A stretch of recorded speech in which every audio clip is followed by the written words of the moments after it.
Welcome to Narrative Live on a Monday night. It's cold and dreary, says Mike Brock in LA. It is definitely cold and dreary in Toronto.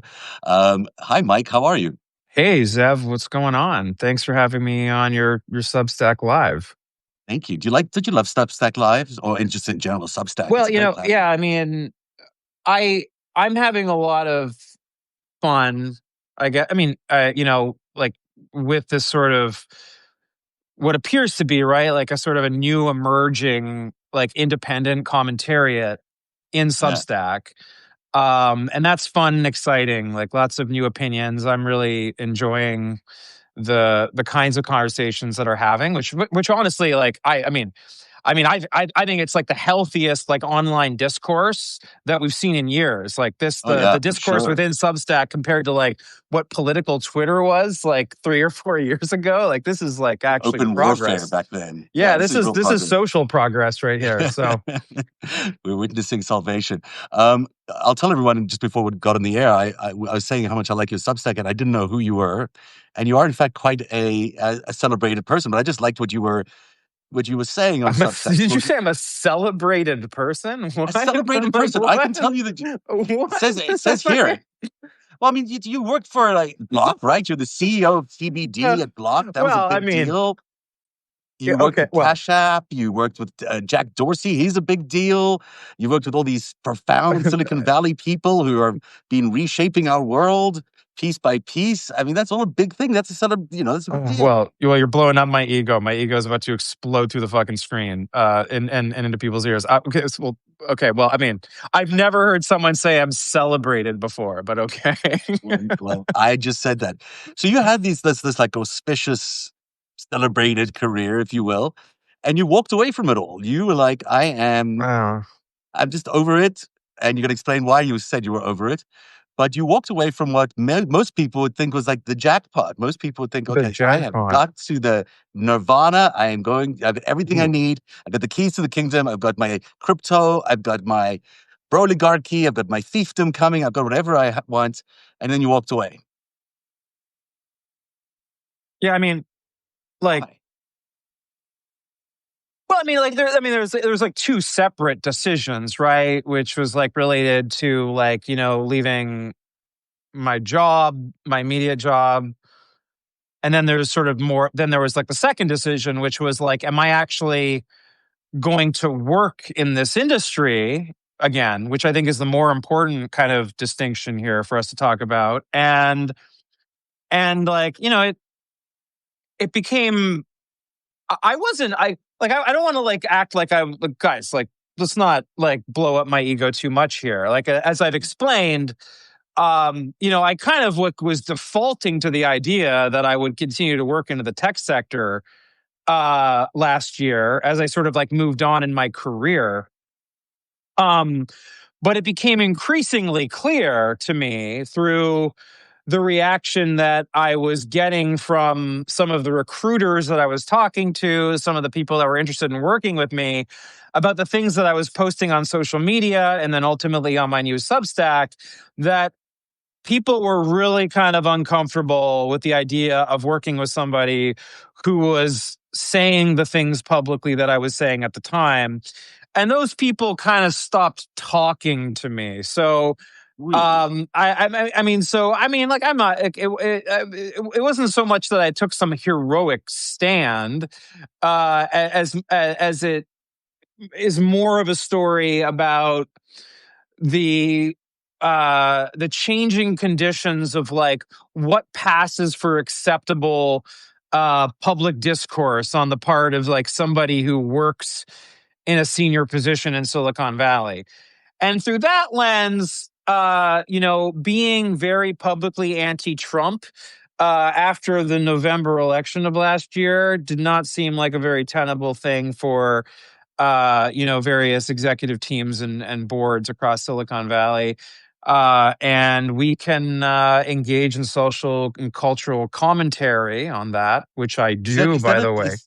is that a thing that is that a thing that you can't actually be a liberal or be anti-Trump inside Silicon Valley? Yeah, Is that how bad it is?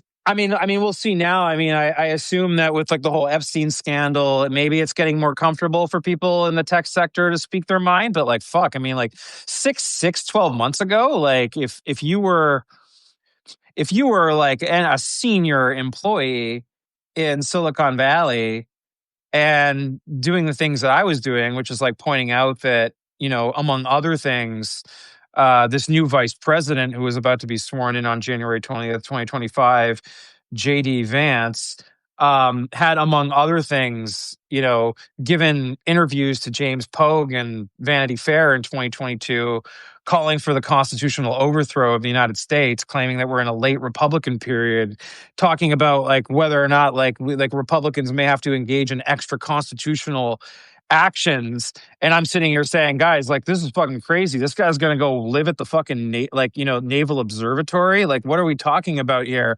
And like having that conversation publicly was like kind of something like, you can't do that. In fact, Can't do that. People actually say, yeah. Not implicitly though. Yeah. Implicitly though, right? Because people were like, Mike, we can't be associated with you. Like, Wow. people didn't say that explicitly, Yeah. but they stopped responding to my text messages, right? Just Like while I was doing Silicon Valley. yeah. And so, and then not only Zev did they stop talking to me, they then started going and prostrating themselves before power, and making, going on sort of missions to the Oval Office to display golden ornaments to them on before the video golden cameras. Ornaments. Yeah, so they did not only was this like not an acceptable position to publicly hold in Silicon Valley after the president won the election, but like what was also an acceptable position was to prostrate yourself before Donald Trump and like engage in things which, I don't know, some people might think look like bribes, but like, that's just me. That's just me. I'll agree with you there. But so this is the thing: is what you were saying on your very excellent Substack called The Circus. Everyone should go see Notes from the Circus, I should say. Everyone should go check it out. Everyone should subscribe. It's well worth everyone's time. You weren't saying anything that radical. You're sort of pretty, traditionally liberal, centrist even. I know that you think that, Zeb, but like, these people think I'm fucking unhinged. They think I'm hysterical. Guys, like everyone listening to this right now. Following the Constitution?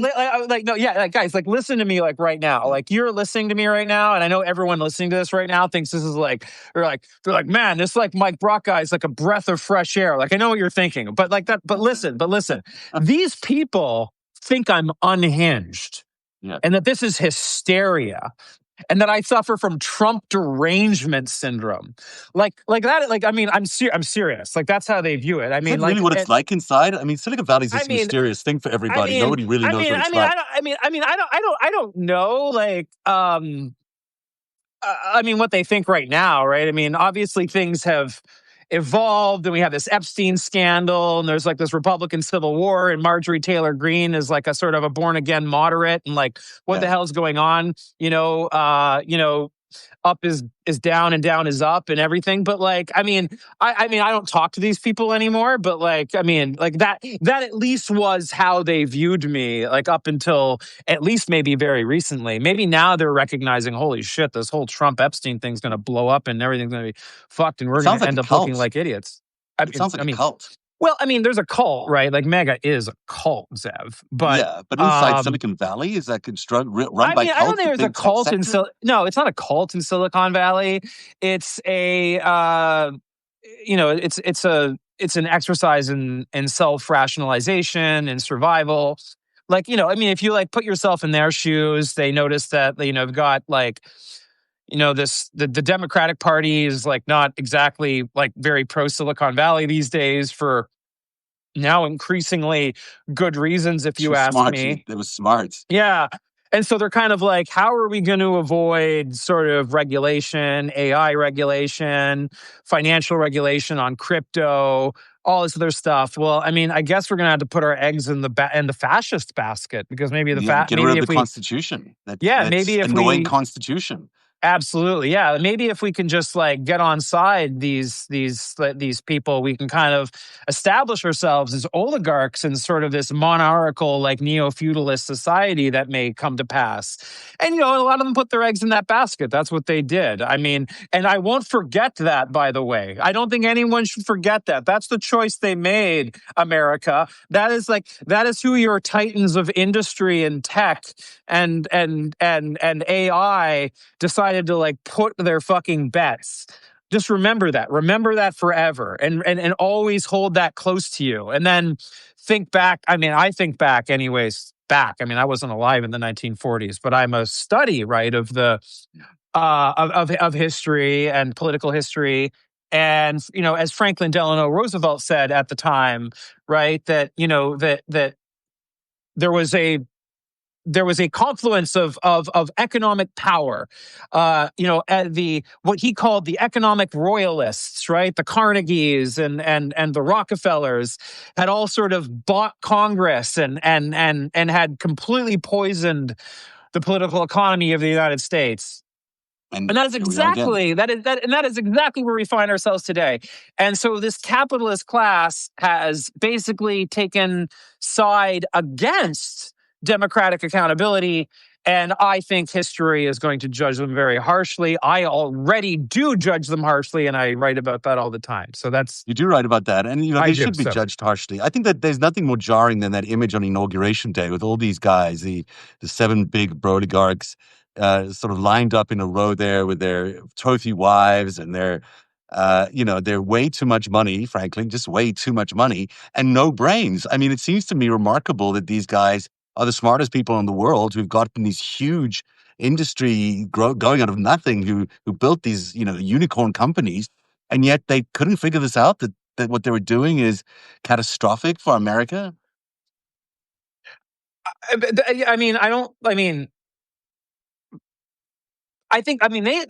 understand. I mean, let's be like very clear right now. Like these people understand that Donald Trump is breaking the law, that he's violating the Constitution. They don't have a.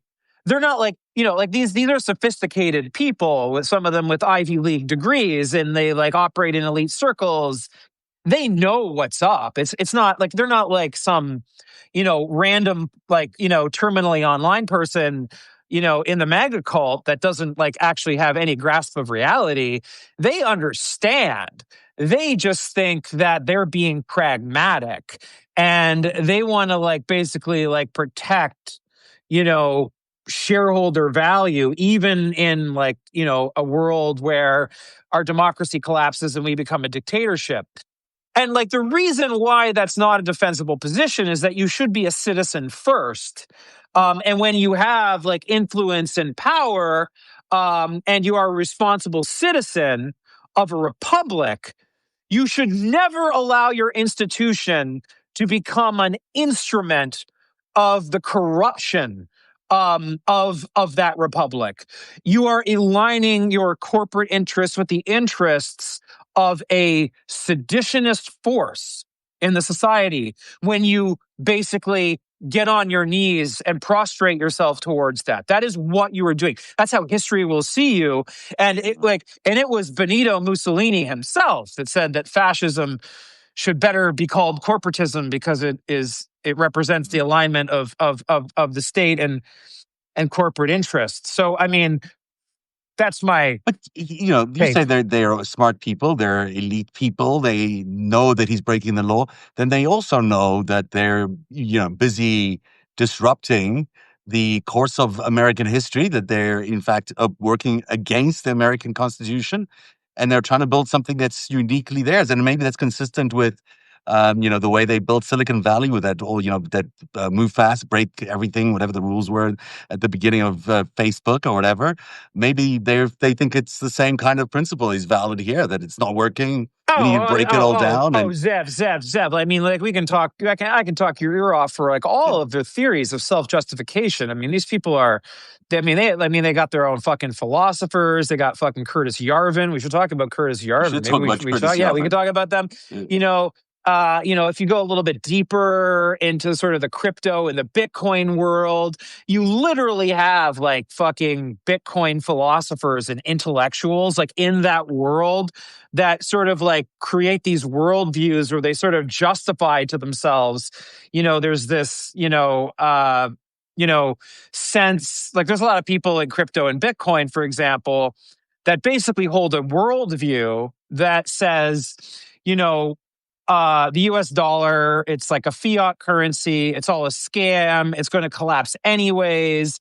This, like, the US government is just going to collapse. So, like, what we should really be doing is using Bitcoin and crypto to create alternative private governments that will sort of survive. And there's this whole sort of like, Sounds crazy, man. It sounds like this is real. This is real. yeah. This is like what like the fucking like CEO of like Coinbase, like Brian Armstrong, like believes, like seriously, Yeah. and they got, you got these like like quote unquote like intellectuals like Balaji Srinivasan. He wrote a book called like The Network State. Like they fucking believe this shit, Zev. They do. Like I know. they think this fucking government's going to collapse and then they're going to rebuild on the ashes, and they're going to have these things called network states, and we're all going to be like spending our money in Bitcoin. Like this is what they believe. And what they're doing is they're justifying collapsing the government and collapsing the US dollar in order to achieve that goal. And that's how a lot of them justified their support for Trump, because they actually see. So this is what we call accelerationism in political philosophy. They recognize Trump for who he is. They know he's corrupt. They know he's stealing. They know he's a criminal. They know all of this stuff, but they're like, but he will help us collapse the government and get us to that future that is going to come one way or the other. So we might as well get it all over now. That's what these people believe. That's what a lot of these CEOs of these crypto companies believe. Like, guys, like, I'm not fucking joking. I have sat at dinner tables with them and heard them explain to me this theory of the world. Like, I want to underline this because you actually are a crypto guy. I mean, in your history, you're crypto. Yeah, it was like kind of like a big deal in like the Bitcoin world. Like, I mean, a really big deal in the crypto world. Can you tell us what you did, just so everybody knows exactly what your big deal part of the? Well, I mean, well, if we can, like, I just want to like, I want to like not as just a general rule, because I don't want to like talk about like anything to do with like, like my former like employer or anything. Not because of anything. It's just because like I just want to start fresh. I know. I mean, I left on good terms, like, and everything. I want everyone to be clear, very publicly, right? That I just don't. I just kind of want to like respect like some boundaries here. But I'm happy. But I mean, like, just talk general about crypto. Yeah, like I was involved. I was involved in like the Bitcoin space sort of like broadly, and sort of had a kind of a view on it, not a crazy view on it. Like, I never thought that it was a technology that was going to take over the world like these people. And you can go and people can research what my views have been, and they've been pretty consistent over time. But yeah, like in that sort of space, I came up against this view all the time. This like sort of view that like the US government's going to collapse, the US dollar is going to collapse, all fiat currencies are going to collapse, and we're going to sort of like revert to sort of this, Hobbesian like war of all against all, and it's going to be sort of this neo-feudalist thing as described in this book, The Sovereign Individual. I mean, this is a prevalent view in that world. Explain why. Can you explain what cryptocurrency is? Yeah, well, I mean, it's a thing. It's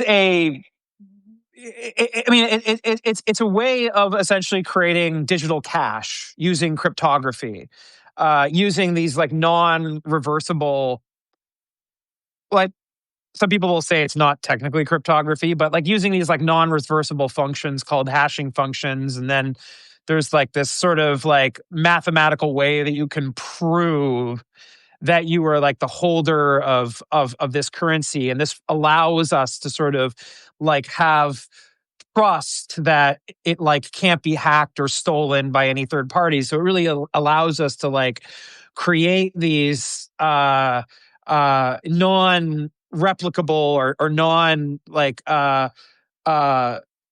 counterfeitable like digital claims on value, things of value. and that's like this in this sort of like core. This is sort of the core sort of technological like innovation, which has allowed the creation of Bitcoin and all these cryptocurrencies. I mean, it's like I mean, like I can look whatever your view is on like whether or not like it's a good thing for the world or not, and Yeah. that can be debated. It's like a cool technology, like on its own. It's like it's cool, Yeah, right? Like because it's magical something that can internet be money. replicated, right? Is that what you're saying? It's something that, I can replicate this thing. It's just thing of value belongs exclusively to Yeah, this one person. That's pretty cool. yeah. But why are so many people using it for things that are not necessarily good things? I mean, it seems to be like it's filled with a lot of criminal activity. Why is there so much money laundering in crypto? Or like, I mean, Yeah, that's basically. it's like, what? It's like I am shocked that there's gambling going on in this casino.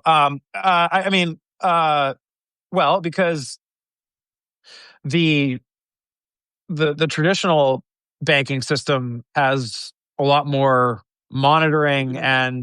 and and sort of barriers to entry, whereas crypto provides ways to do both what are called pseudo anonymous transactions, which are sort of transactions that aren't fully anonymous, but like you kind of have sort of security through obscurity, and then you have like other technologies that actually do allow for sort of anonymous transactions, and and if you're involved in illicit markets, human smuggling, the international narcotics trade, the black market for international weapons procurement, like a whole bunch of other serious stuff. North Korea has used Bitcoin to move money in and around U.S. sanctions. Then like I mean, it's an It's an attractive. attractive place for criminals Yeah. to route around the ways in which organized societies try to stand in the way of people profiting from crime and things that are antisocial in nature. That's the answer, I think. And in China, for example, they don't allow people to use crypto, right? Officially, at least. Yeah, no. It's never. And in Russia, I think there's a lot of restrictions there. But somehow the president of the United States wants to make America the crypto capital of the world, whatever that might mean. Um, why is it a good idea? What is? What do you think he thinks it's a Well, good I mean, idea like, to make the cryptocurrency of the world? they want to privatize the entire world. Like, they want to privatize governance ultimately, and get rid of democratic oversight of like of the private domain. Like that's what they want. These are revolutionary monarchists, Yeah. basically.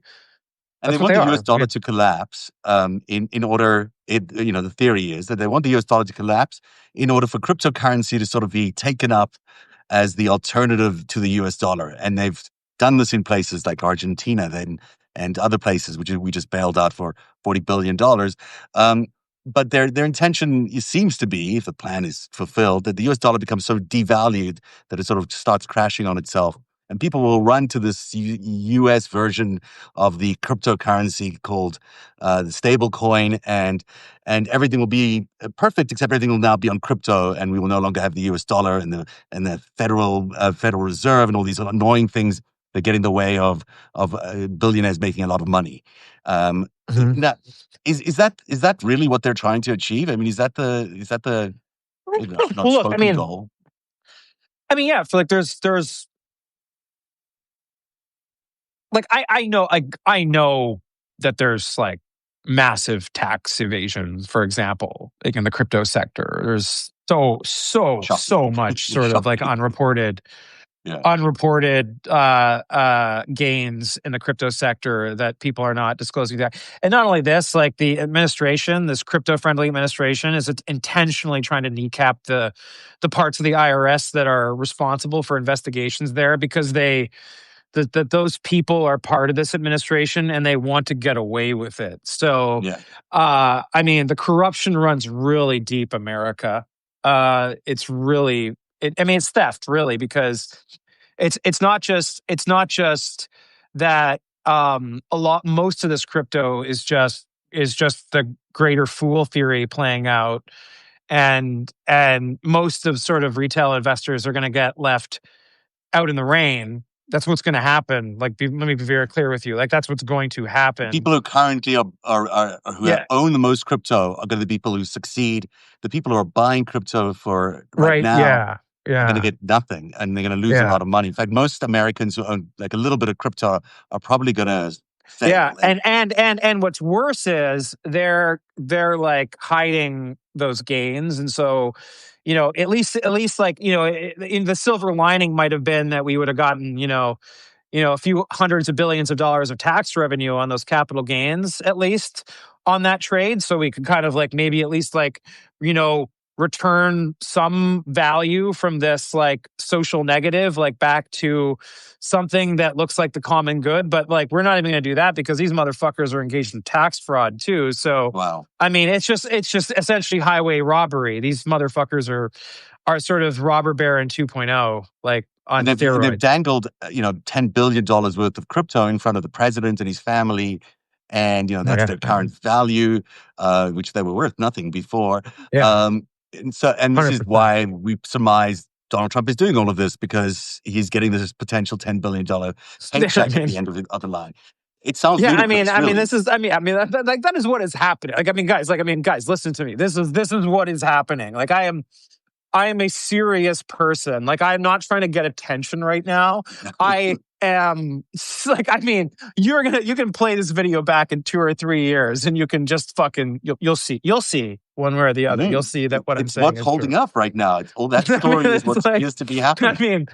I mean, it's kind of, it's dystopian and it's crazy, but it also seems to be like just a bunch of crazy nerds who, I don't know how they got this way, but they got this way. And now they're trying to fool the entire country through this deception of this, like, this data simulation. I think you've called it a simulation in some of your writing at Notes in the Circus. Yeah, I mean, I call it a simulation. So, I mean, it's a sort of a metaphorical concept to sort of, another way of like thinking about it is like manufactured consent, right? Which I think was the concept that Noam Chomsky advanced, right, in the past. But the general idea being that, like, and obviously, like, I'm kind of I'm a public philosopher kind of myself, and I talk about these things. And I sort of, in another way of like talking about this is sort of an epistemic bubble or an epistemic closure. But like simulation is like kind of like a good way to like picture it in your head, right? Which is that, most of us live inside a story, inside a narrative, a story that we tell ourselves about where we've come from. That includes our personal story, right? That might include our religious background, or, maybe there's like our family has traditions, our community has traditions, our broader community, our world has, and there's this whole story about like where we're going. And we don't all have the same story, right? Obviously. And some of us have different, we want to tell different stories about the future. And that's where our political disagreements come into, right? Come into play. And so like, like my argument is that, most Americans have been living in what I would say is a simulation, which is that their story of the world that they think they currently now live in, the now, the real, the present moment of their life, like what is like actually the state of their world, like it's built up from scrolling on their phones, scrolling TikTok, scrolling Instagram stories, YouTube shorts. Like we see this now, like only like a tiny, like a minority percentage of Americans actually like read long form news anymore, or like kind of watch. It's like most people are just like they're just getting their picture of the world through a simulation. Quick adrenaline hits that they're getting off their Facebook feeds or YouTube or TikTok, whatever it is. That's just where they're getting all their and I've suggested that simulation's collapsing right now because the story that they've been being told doesn't match up like what it feels like when they go to the cash register at the grocery store, or it doesn't, or when they notice that their flight is canceled because there's no air traffic controllers at the Controllers, at yeah. the at the FAA, and their SNAP payments don't come. And and so Well, and so yeah. and so like the simulation is collapsing. People are kind of recognizing that there's more to the story than they thought, and this is a very scary moment, I think, for a lot of Americans, kind of waking up for the first time. And I think the next few months, I think, are going to be quite unsettling for a lot of people. And I think you're going to see quite a bit of raising social anxiety in America and throughout the Western world. Yeah, that's good. I agree with you. I think the next few months are going to be very, very instrumental in how we get out of this. It does feel to me like people are waking up. It seems like that results last Tuesday or Tuesday before that, and for the elections were pretty profound. I mean, if that carries through, if that sentiment carries through, and one gets the feeling with Epstein and all these other things that are coming down the pike, that it will continue to grow. People are going to have to come, to reckon with the reality that they've supported a nightmare that is going to be very hard to get rid of. Yeah, guys, listen, internet, listen, Substack. Like, I mean, like, this is going to get rough. Like, guys, I'm not like trying to like panic you, right? And one of the things I try to do, like, at my Substack, because I try to engage in some, I'm not religious, but I try to give some pastoral care, Yeah, even if it's of a secular character, which is to of say, like, course. look, like, things have been worse in the past, guys, and people have survived worse. But that said, I also don't want to undersell the pain that is coming, because it is real and it will be felt. And one thing that's like really important for you and to understand is this, right? Is that you need to remind yourself in this moment, like, as we move closer and closer towards the situation. I talk about walking the wire. I talk about, like, the ground approaching, and sort of my more mythopoetic writing, which is really just sort of I'm analogizing this in your mind, this sort of reality that we're sort of moving towards, this moment where you're going to feel yourself falling. Mhm. The world is going to feel really unsettled. Like, you're going to be, you're going to be like walking to the bus or the subway or getting in your car in the morning, and there's going to be something just that doesn't feel right about the ground underneath your feet. Something that just is not as firm as it once was. And you're going to feel that. Mhm. And like emotionally. And I want you to know, like, that's coming. And maybe you already feel that. I feel that way. Um, but also just understand that, like, the way out of this moment, right, is to remind yourself about, like, what's important. That you're here right now, right? That you're breathing. We're having this wonderful conversation right now, that, like, awakening is possible, that your fellow citizens are going to be, who've been tuning out, are going to increasingly tune in, and they're going to be really, really scared. Mhm. And what you need to do right now, if you're one of the people who already sees, is, like, you need to, like, move through this sort of like moment of anxiety, and, like, you need to get to that moment of joyous rebellion, right? That sort of, that, get to that last sentence at the end Mhm. of Albert Camus, the myth of Yeah. Sisyphus, that one must imagine Sisyphus happy. You need to get to that place to realize that, like, this is like a deeply meaningful time Yeah. to be alive. It's scary, but it's also meaningful, because your choices now matter more than they ever have before. Your vote So what matters more than it ever has before. Your investment decisions matter more than it ever has before. Your friendships and your family and the time that you have with them matters more than it ever has before at this moment in your life. And so you need to, like, actually take that and turn that from fear into the reality that this is a meaningful moment for you to be alive. And you need to make the best of it. And you need to act in a way that is both courageous, that is grounded in love for yourself and your family and your community, and your fellow humanity, and recognize that in that moment, in finding your place there, that you will not only find yourself feeling better and grateful for what you have, as scary as all this is, but it will also be the energy that will allow you to carry forward and be an example for all of those people who are waking up and are going to be very, very scared when they figure out how bad the situation actually is. It really is a beautiful way of That's saying my it. advice to all of you right It's really now. good advice. It's, it reminds me of when my mother passed away a year or so ago. I'd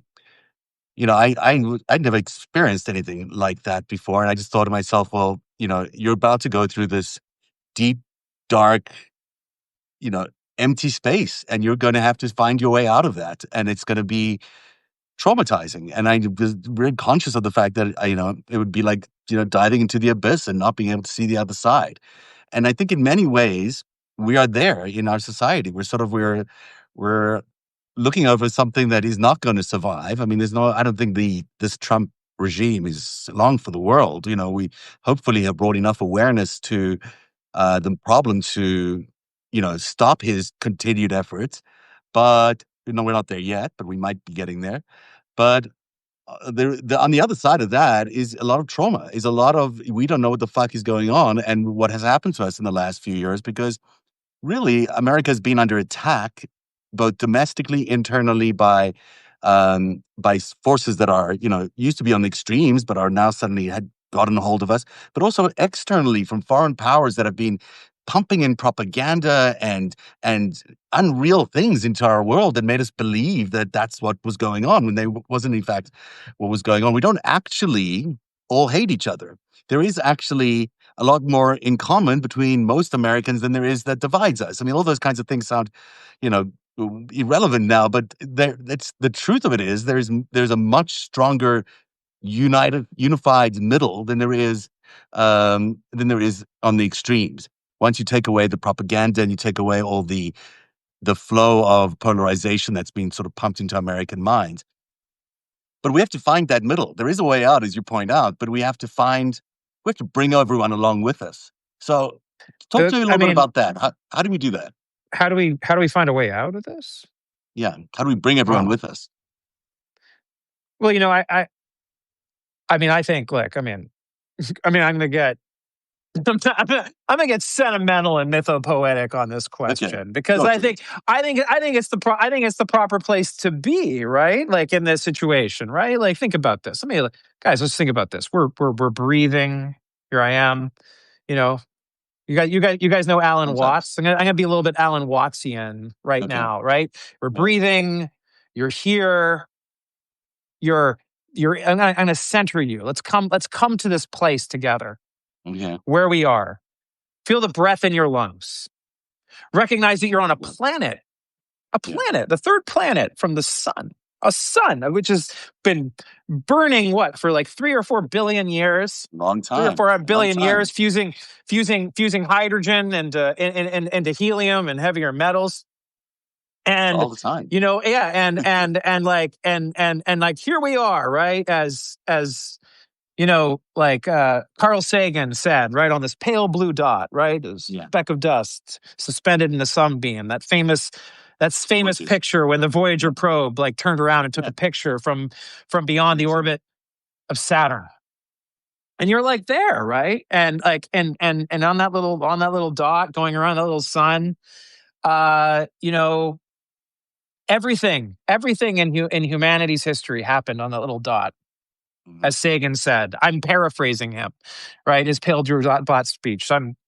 Carl Sagan deserves all the credit for this perspective insight, because I'm cribbing from him right now. Don't give me too much credit for this poetic perspective, because it belongs to Carl Sagan. I'm there with you. And we are there because and we are both this so delicate, it's like unreasonable to expect that all of that could be true in the vastness of all space and time. And that is where we find ourselves right now. And like Yes. through that perspective, we can sort of show back up to this conversation and be like, wow, I'm grateful Yeah. to be like, part of that cosmic story.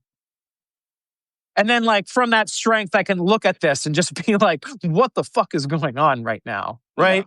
Like, and see things for like what they are and be like, this is like really dangerous. And there's a lot of really unserious people that are doing some really dangerous things.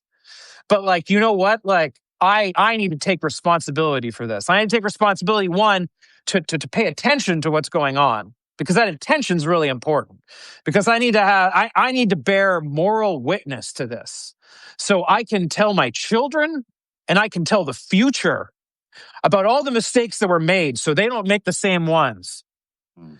And that you like recognize you have that responsibility, and that's a sacred responsibility. You owe that to the future, and like from that gratitude, from that perspective, like where I took you right to that cosmic perspective, to the reality that you're here breathing, right, like they're like grounding yourself, right, in the real, the present, the here. I love that. Recognize that, like, It's beautiful. recognize that, like, it is not a luxury to feel joy. It is the imperative To feel good. of the gift that you have of consciousness. On top of that, Right. gratitude to find your joy and to bring joy to others, and that means you're responsible for making this world better with the cards that have That is been dealt to beautiful you. and true. And I think people aren't really seeing this moment yet as that, but because it's so easy to get caught in the the quagmire of it all. But we have to be responsible to ourselves and to our society and to our community and find our way out of this problem that we have. It's a joint problem, and we can't leave people behind because they were dumb enough to follow the other side. We have to go and pick them up when they're grieving and say, "It happened. Now let's move on. Let's get us through this moment." And yet, it requires an enormous amount of leadership and initiative because the rules are not going to be there. The society, the way it ran before, where you knew that certain things were ordered in the way they were, may not be there. It's just maybe that we have to find another way to navigate all this, and that means that the responsible people in every level of society, even in the most micro level, have to pick up the pieces around them, have to pick up the people around them, and move them forward into a better world. Presumably, we want to live in a better world. And then along comes this technology clash that we're having, right? So yes, everyone's on the speck of dot in this universe, and then along comes this technology which is going to be drastic in the way it's evolving. I mean, AI already is. I mean, I find it very profound what AI is doing with my life, and I'm sure it does for a lot of people's lives, regardless of whether there'll be a bubble or not, whatever. There, Oh, it's there a is going. bubble. It's a It's bubble, a in my bubble. opinion. Yeah, of course it's a bubble, but the technology itself, like crypto technology, is really fascinating, really interesting. So, but what do we do in a world that, on the one hand, technology is going to be making it much more? Well, I don't know. Is technology going to make it much more difficult, or is technology going to make it better for us? I mean, this is like a big part of my thinking. I mean, when I first started Notes from the Circus, available where fine Substacks are sold, Yes. is one of the things I really wanted to write about was sort of my perception about the risks that AI presents. There's two big problems, right, in AI, like, from a philosophical angle, right? It's sort of there's two really important questions that we have to ask of this technology, right? Which is a question that really kind of applies to like any technology, but like, to this like particular application of technology, these things are really important, right? Like, one is like, how do you make this technology safe? And how do you ensure that the time, money, and use of this technology doesn't have more negative externalities than it has positive internalities?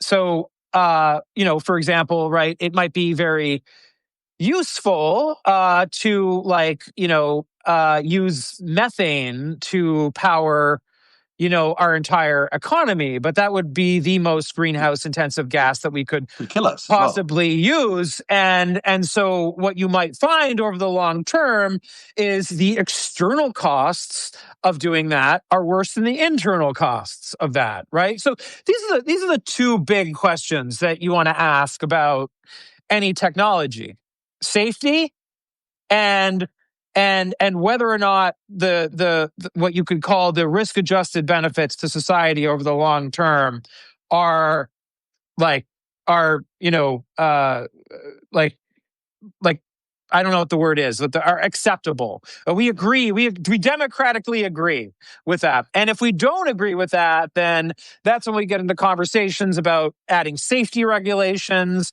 maybe even banning the technology if it's too dangerous. Certainly, it's not legal to build your own nuclear weapons. I think that's a good law. I think we should keep Like it. that one. Yeah. And so that's so we get into these questions. Now AI has two big problems, right? That fit into like each of these two categories. And to The kill the first is economy. the first is the safety issue, Mm, right? Like how do we make sure that it doesn't outsmart us and kill us? mm. Which is there's a book out now, right? It's really popular, New York Times bestseller. If you build it, everyone die. If someone builds it, everyone dies. You should read that book. Yeah, I'll check it out. Which really kind of like goes into that question. And then there's just sort of like the second question around like is like what are the social what's Yeah. the so what are the social impacts? And this has to do with sort of thinking about internality, positive internality, versus like negative What if externality. it takes away all our jobs and we have no Yeah, way like to what if and sustain we all ourselves? It basically enslaves us. and we like end up living in some dystopian future where we're all fucking the slaves of AI, like or Yeah. whatever. And I think the answers that you know frontier players in the artificial intelligence space have to these two questions are not really comforting, like Mm. relative to any sort of like plausible accounting of the potential dangers that like one could reasonably have about like what this technology could do. And in the case of like what we're seeing with chatbot induced psychosis, which is like a real thing that like that therapists and and the mental health community is now starting to see, is like like this is danger, like this is Yeah. dangerous, like what do we do about this, like are we moving too fast?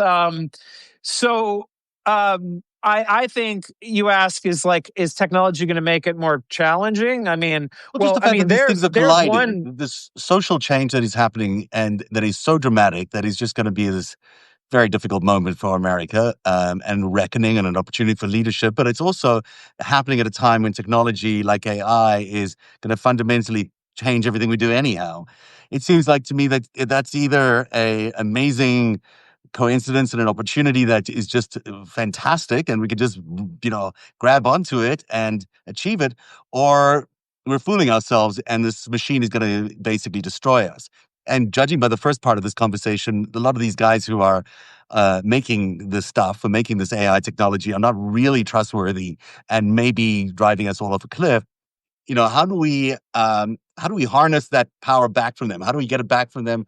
How does you, me, and everybody else who's in the not Brolygarch universe? How do we use AI to help us build our future?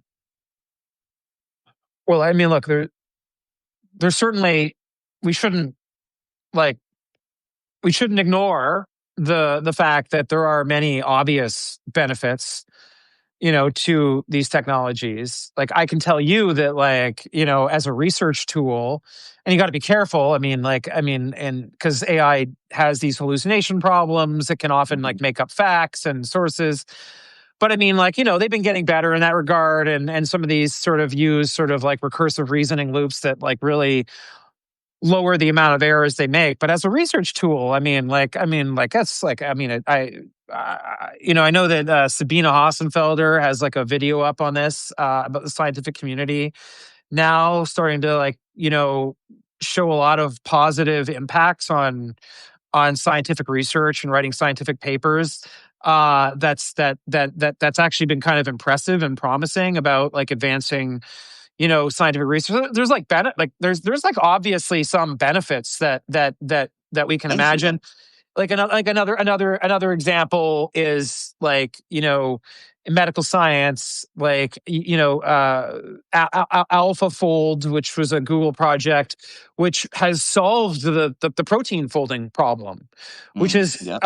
very a massive You, breakthrough. I think people yeah. don't recognize how important this could be for like cancer treatment. There's already been the first, like, there's a melanoma cancer vaccine now for like, that's insane. Like, that's a massive breakthrough. That's going to save millions of lives, right?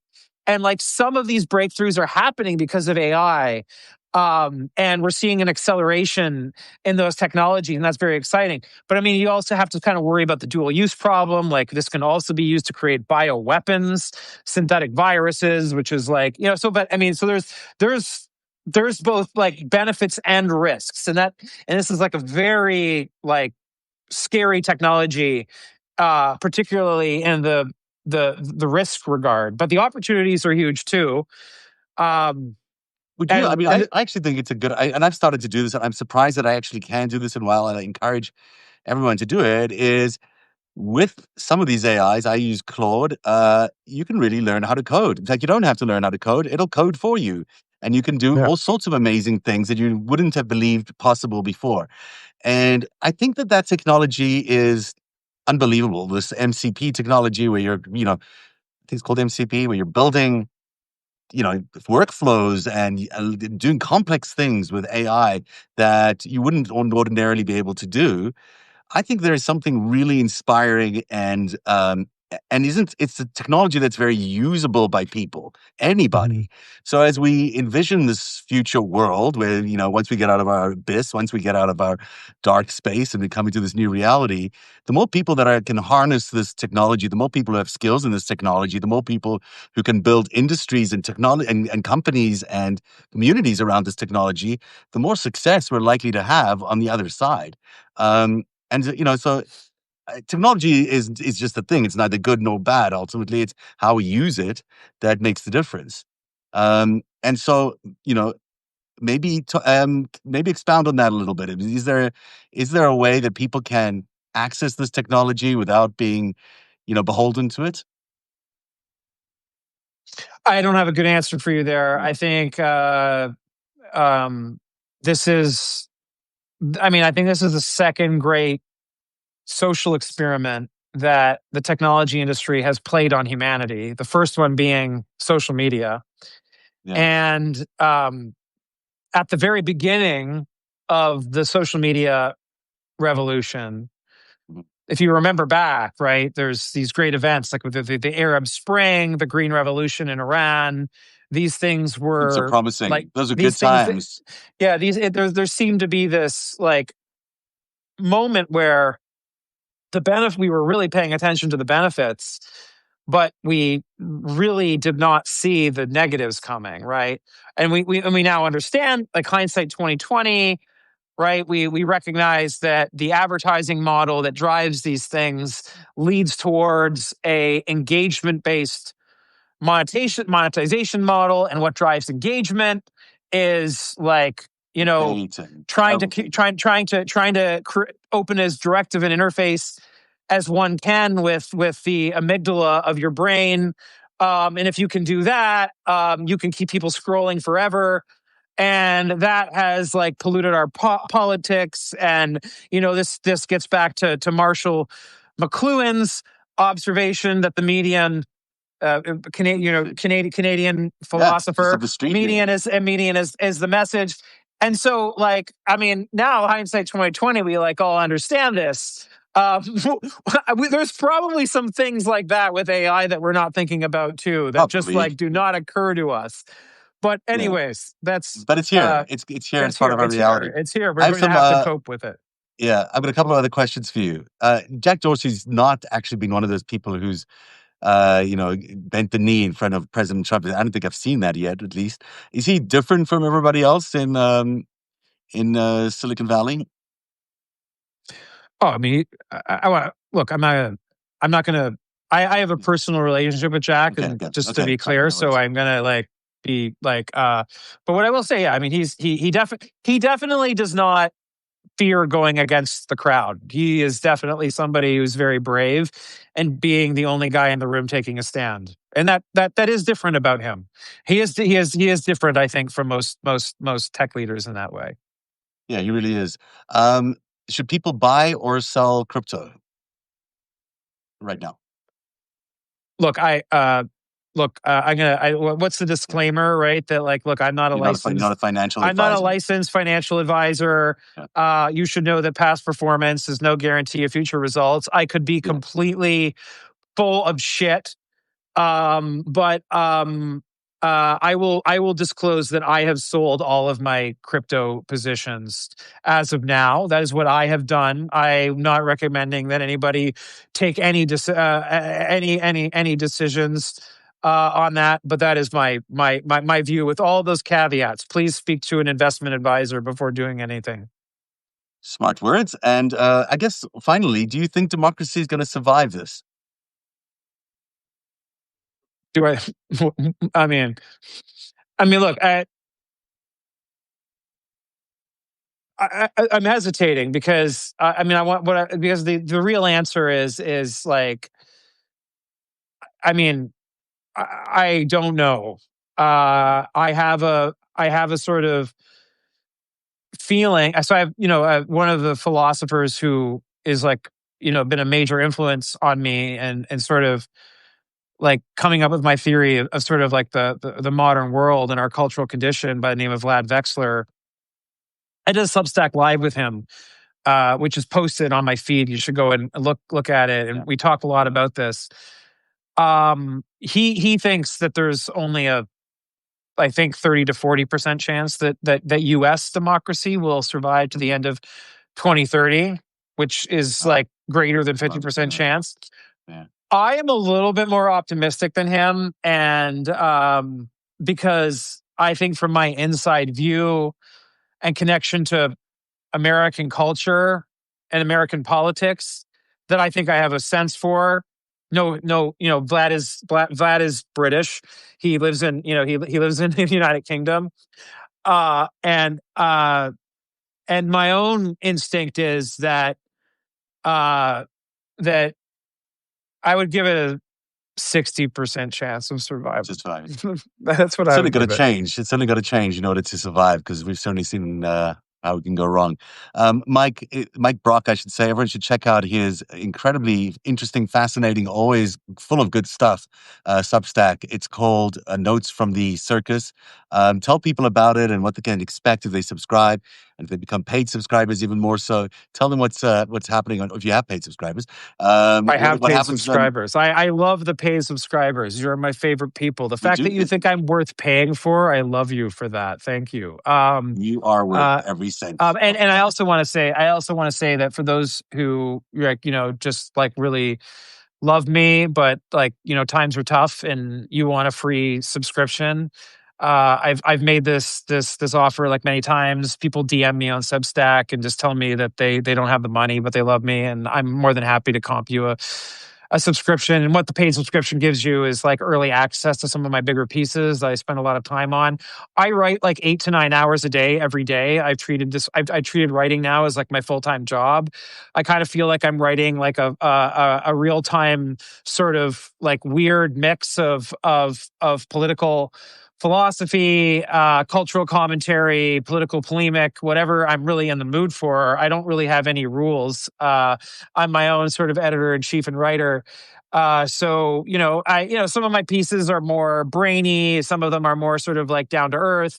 And honestly, like I hope that like I give different things to different people. And if like there's one, if I'm writing one of my really crazy sort of insane philosophy pieces that are just like kind of just like causing your brain to melt a little bit too bad. I'm not offended if you skip over. I'm gonna write you like my cultural commentary on what I think's going on with like with Epstein or whatever like on the day, and you can read that piece and not kind of feel guilty that you're not reading. I'm trying to I'm just trying to I'm playing around. I have a lot of opinions moving in a lot of different directions. What I really like about what you write is that your values really come through, and I think it comes through in your courageous acts that you've done with your life. It comes through in everything you're saying. You really believe in what you're writing, and I think that's the difference between Substack and sort of the other media out there, is that you get real authentic opinions that are unfiltered through corporations, unfiltered through editors. This is just who you are, and you happen to be a really smart guy with a lot of really interesting thoughts about where we can go in the future and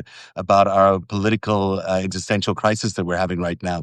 And everyone, really, I really endorse everything Mike's saying. So check out Mike Brock's Substack. You can find mine just to Mike's followers who are here. You can find mine at narrative.org. I do a lot of politics. I do a lot of Epstein stuff in that I'm an investigative journalist in that regard. I believe that, on a very practical basis, we need that truth in order to unseat the regime that's currently in power. We're just going to need the truth. So that's why I work on that side a lot. I do fun podcasts with people like Dean Blundell at 3:00 every Monday to Friday. And you should come on that show. You'll enjoy that show. We should have you and Dean on. Yeah, if you guys want me to come on, let's come on. It'll be great. I'm happy to do it.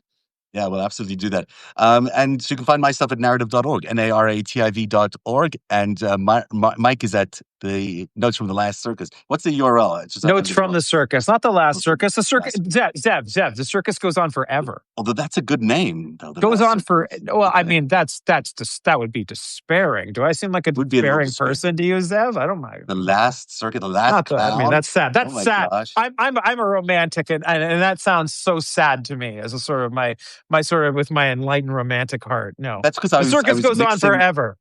The circus goes on forever because I titled the show "The Last Liberal" in Silicon Valley. So that sounds like that sounds like liberalism goes down with me. I don't want come on. Guys. No. It means that Carry they go down, forward, but you survive. You try. The liberal idea is so beautiful. Let's keep going. You're a phoenix rising, sir. Thanks very much for being here, Mike. I really enjoyed hanging out with you. Thanks so much. Thanks, Zev. And thanks everyone for watching. We'll be back tomorrow at 3:00 for the 5 Stack. See you then. Bye-bye.